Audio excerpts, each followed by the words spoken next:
Teknologi kaca memiliki beberapa keunggulan yang penting, termasuk transparansi visual, daya tahan, dan fleksibilitas desain.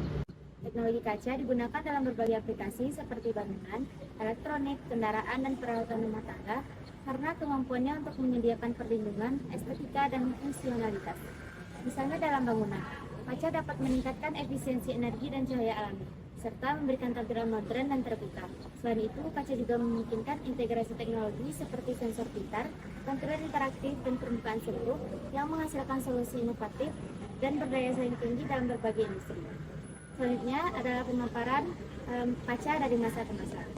Teknologi kaca pada masa lampau. Para arkeolog berhasil menemukan bukti sejarah bahwa teknologi kaca ditemukan di sekitar Mesir dan Mesopotamia kuno pada tahun 3500-an sebelum Masehi sebagai artefak-artefak sederhana seperti amulet dan perhiasan. Kemudian pada tahun 100 setelah Masehi, Raja Romawi kuno sudah menggunakan teknologi membuat kaca pada arsitektur menggunakan manganes dioksida. Lalu pada abad ke-7 sampai 8 Masehi, aplikasi kaca semakin umum dalam era kerajaan Bizantin. Mereka berhasil menemukan teknik produksi kaca seperti bersifat flat, kaca tiup, dan furnace rotation.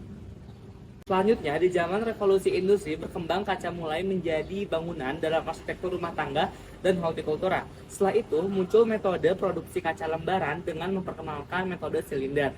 Metode ini melibatkan pembuatan silinder kaca panjang yang kemudian dipotong dan diratakan menjadi lembaran. Kemudian, berlanjut metode kaca roll plate yang berguna untuk atap kaca yang luas seperti stasiun kereta api.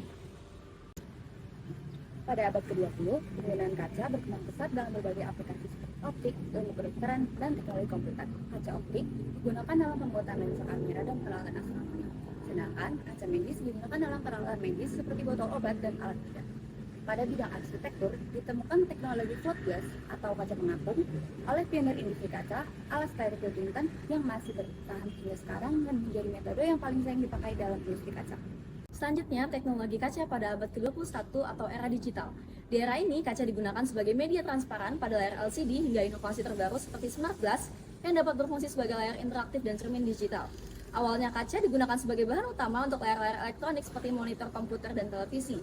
Namun, di abad ini kaca tidak hanya berperan sebagai medium pasif untuk menampilkan gambar, tetapi sebagai platform untuk interaksi digital yang lebih dinamis dan intuitif. Contohnya adalah smart glass yang memungkinkan pengguna untuk berinteraksi langsung dengan informasi digital yang ditampilkan di atas permukaannya.